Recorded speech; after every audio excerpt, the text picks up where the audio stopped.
नमस्कार दोस्तों, मैं आपका भाई, आपका बेटा बद्रीनाथ आज घोसी लोकसभा के वर्तमान परिदृश्य को लेकर आपसे मुखातिब हो रहा हूं। आपको बताऊं दोस्तों, एक बार फिर से हमारा लोकसभा क्षेत्र खतरे में जाता हुआ दिखाई पड़ रहा है। यहाँ के मुद्दों को मारा जा रहा है। जातिगत समीकरणों को सेट कर राजनीतिक दलों ने बाहरी और निरंकुश तत्वों को एक बार फिर से हमारे लोकसभा क्षेत्र में अपना प्रत्याशी बनाकर भेजा है। आज हमारे यादव और मुसलमान भाई जो कि सांसद बनने के हकदार थे, उनका हक लेकर किसी राजनीतिक व्यापारी को मैदान में उतार दिया गया है। और इसके पहले जो पार्टी थी बहुजन समाज पार्टी, वो उस पर लोगों की उम्मीदें टिकी हुई थी।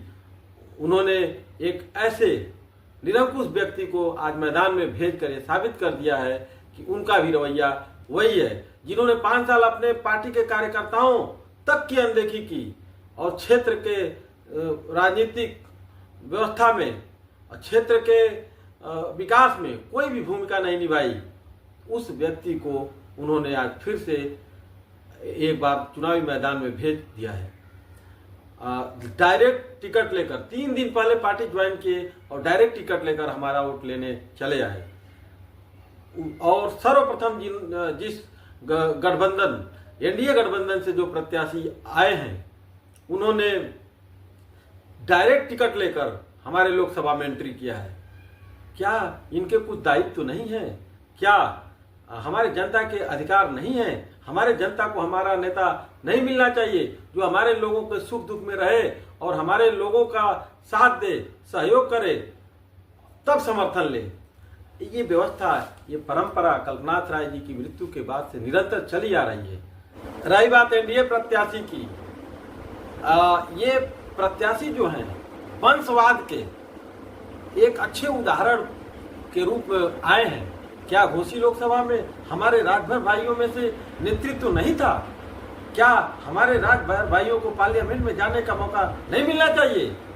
ये आए और डायरेक्ट टिकट ले आए और अब टिकट लेकर दंडवत जो माफी मांग रहे हैं, इनको अब दंड मिलना चाहिए, इनको यहाँ पर जमानत जब्त कराना चाहिए। मैं तो अभी भी अनुरोध करूंगा कि भारतीय जनता पार्टी हमारे किसी क्षेत्रीय राजभर भाई को मौका दे और क्षेत्रीय राजभर भाई ही पार्लियामेंट चला जाए, कोई दिक्कत नहीं है।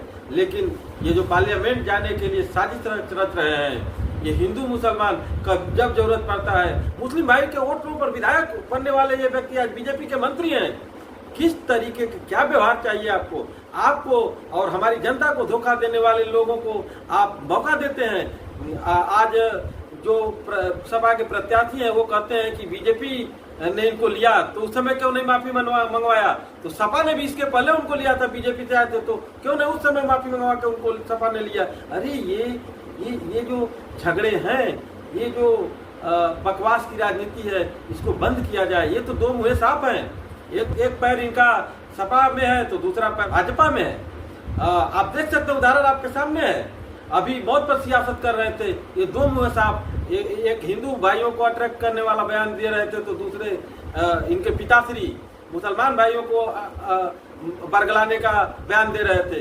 ये दोनों जो साजिश रचकर हिंदू और मुसलमान भाइयों का वोट लोग लूटना चाहते हैं। इस बार घोसी लोकसभा की जनता, हिंदू और मुस्लिम भाई इनके बहकावे में नहीं आने वाले हैं। अब हिंदू मुस्लिम साथ चलेगा, घोसी लोकसभा का इतिहास बदलेगा।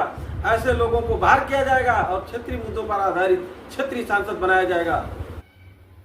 अखिलेश भैया की बात करें तो वो अपने भाई को आजमगढ़ सांसद बनने के लिए भेज देते हैं, लेकिन हमारे घोसी लोकसभा के यादव भाई और मुसलमान भाई को सांसद में जाने नहीं देते हैं।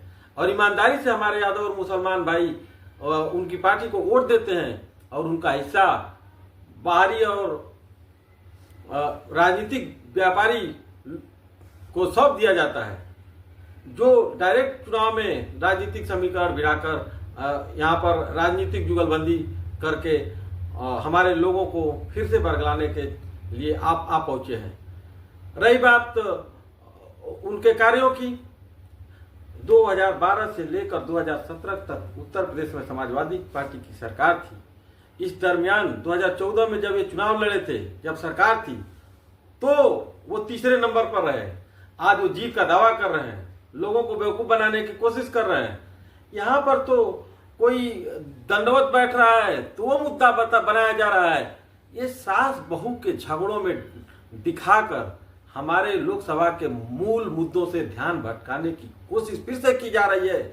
हमारे लोकसभा के चीनी मिलें बदहाल हैं, हमारे लोकसभा की काटन मिलें बदहाल हैं, हमारे लोकसभा के सिल्क कारोबार पर गहरा धक्का पहुंचा है। कल्पनाथ राय जी के द्वारा बनाई गई विरासत को विनाश के कगार पे खड़ा कर दिया गया है। वर्ल्ड क्लास सड़कों वाला जिला थर्ड क्लास सड़कों में तब्दील हो गया है। समाजवादी पार्टी ने घोसी उपचुनाव में बाहरी भगाओ का नारा देकर विधानसभा का चुनाव जीत लिया और आज वही पार्टी एक बार फिर से बाहरी बुलाओ और भव्य स्वागत कराओ मुहिम चला रही है। ये कब तक होगा?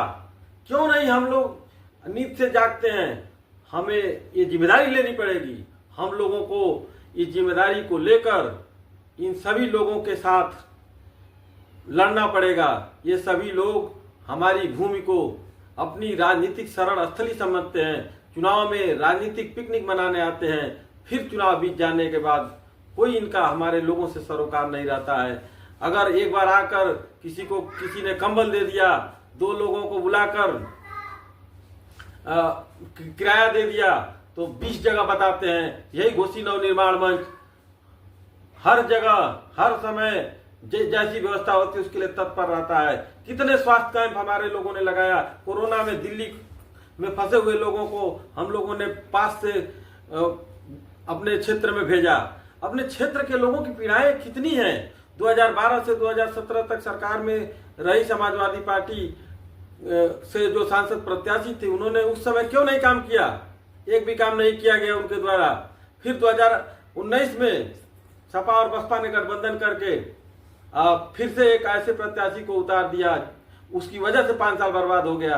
फिर से अब एक अलग गठबंधन बनाकर दोनों मुख्य घटक दलों ने हमारे घोसी लोकसभा को ऐसे प्रत्याशियों से नवाजा है जिनके बारे में हमारी घोसी लोकसभा को खुद नहीं पता है। एक प्रेस कॉन्फ्रेंस में जो सभा के वर्तमान प्रत्याशी हैं, वो अपने द्वारा किए गए कार्य को अपने बगल वाले से बता रहे थे कि मैंने ये किया है, मैंने वो किया है। अरे आपके कार्य है, जनता जानेगी, आपको बताने की जरूरत नहीं है। आपने समय नहीं दिया है और सीधे वोट लेने के लिए हमारे लोगों के बीच फिर से आए हैं। फिर से आप लोग हमारे घोसी लोकसभा को 5 साल की गुमनामी में धकेलना चाहते हैं। जनता इस पर निर्णय ले, ऐसे कैंडिडेट्स में पार्टियां बदलाव करें, घोसी लोकसभा के लोगों को हिस्सा दें, घोसी लोकसभा के लोगों को नेता बनने का मौका दें, तभी घोसी सुधर सकता है। राजनीतिक दलों से मेरा फिर से अनुरोध है, विनम्र अनुरोध है, इन तीनों प्रत्याशियों को बदलकर क्षेत्रीय मुद्दों पर आधारित क्षेत्रीय सांसद बनाने की ओर कदम बढ़ाएं और हमारे क्षेत्र को क्षेत्रीय नेता देने की कृपा करें। धन्यवाद। जय घोसी, जय भारत।